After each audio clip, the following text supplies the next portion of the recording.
Hi, it's Jerry. We're on lesson 153. In my defenselessness, my safety lies.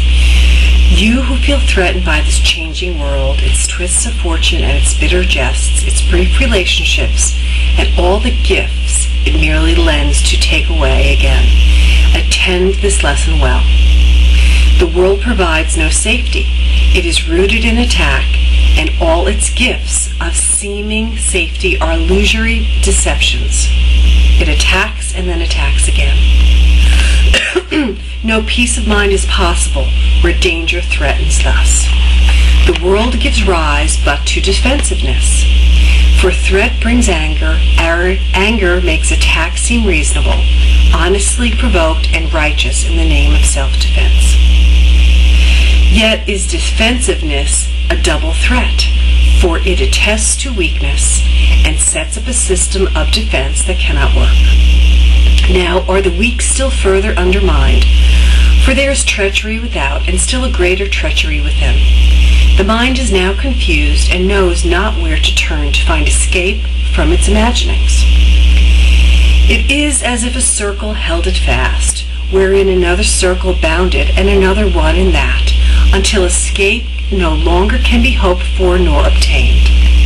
Attack, defense, defense, attack become the circles of the hours and the days that bind the mind in heavy bands of steel, with iron overlaid, returning but to start again.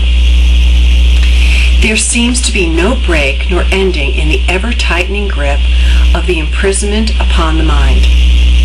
Defenses are the costliest of all the prices which the ego would exact. In them lies madness in a form so grim that hope of sanity seems but to be an idle dream beyond the possible. The sense of threat the world encourages is so much deeper and so far beyond the frenzy and intensity of which you can conceive that you have no idea of all the devastation it has wrought. You are its slave. You know not what you do in fear of it. You do not understand how much you have been made to sacrifice, who feel its iron grip upon your heart. You do not realize what you have done to sabotage the holy peace of God by your defensiveness. For you behold the Son of God as but a victim to attack by fantasies, by dreams, and by illusions, as he has made, yet helpless in their presence, needful only of defense, by still more fantasies and dreams by which illusions of his safety comfort him. Defenselessness is strength.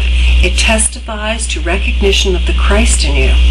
Perhaps you will recall the text maintains that choice is always made between Christ's strength and your own weakness seen apart from him. Defenselessness can never be attacked because it recognizes strength. So great attack is folly, or a silly game a tired child might play when he becomes too sleepy to remember what he wants. Defensiveness is weakness. It proclaims you have denied the Christ and come to fear his Father's anger.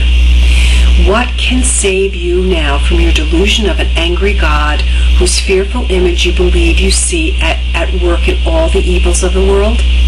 What but illusions could defend you now when it is but illusions that you fight?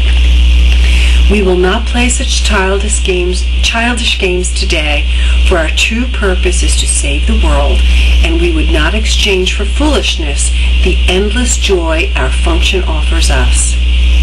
We would not let our happiness slip by because a fragment of a senseless dream happened to cross our minds, and we mistook the figures in it for the Son of God, its tiny instant for eternity.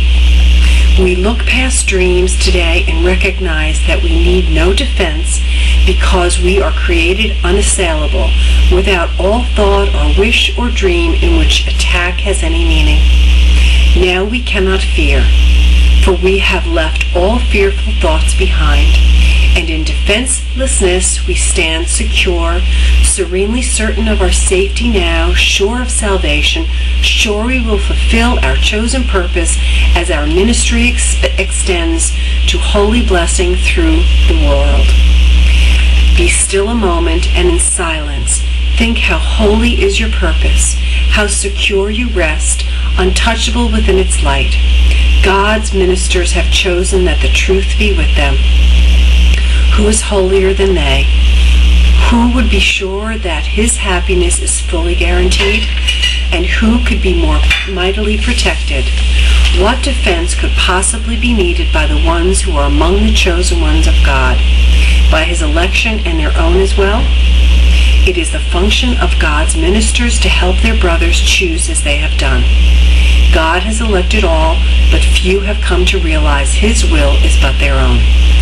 And while you fail to teach what you have learned, salvation waits and darkness holds the world in grim imprisonment.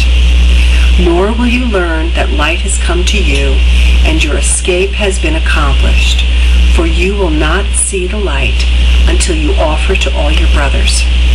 As you take it from your hands, so will you recognize it as your own. Salvation can be thought of as a game that happy children play. It was designed by one who teaches his children, and who would replace their fearful toys with joyous games, which teach them that the game of fear is gone. His game instructs in happiness because there is no loser. Everyone who plays must win, and in his winning is the gain to everyone insured. The game of fear is gladly laid aside when children come to see the benefits salvation brings.